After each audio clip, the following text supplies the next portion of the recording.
Vendet perëndimore po besojnë gjithnjë e më shumë se bota po shkon drejt një lufte globale, duke reflektuar rritjen e alarmit publik për rrezikun dhe koston e një epoke të re konfliktesh. Në një sondazh të Politico, 5 vendet e përfshira, SBA, Kanada, Mbretëria e Bashkuar, Franca dhe Gjermania, shumica dërmuese e të anketuarve mendojnë se bota po bëhet më e rrezikshme.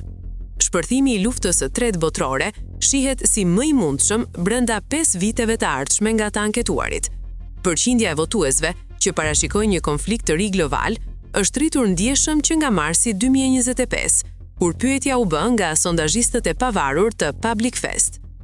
Ndryshimi i qëndrimeve të publikut perëndimor brenda më pak se një viti pasqyron një zhvendosje dramatike drejt një bote më të pasigurt, ku lufta shihet si e mundshme dhe aleancat janë të paqëndrueshme, tha Seb Erid, drejtuesi i sondazheve në Public Fest.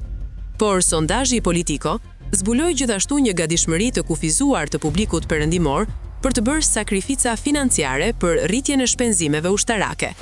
Ndërsa ka mbështetje të gjerë në parim për rritjen e buxheteve të mbrojtjes në Mbretërinë e Bashkuar, Francë, Gjermani dhe Kanada, kjo mbështetje bie ndjeshëm kur njerëzit informohen se kjo mund të nënkuptojë më shumë borxh shtedror, shkurtime në shërbime të tjera ose rritje taksash.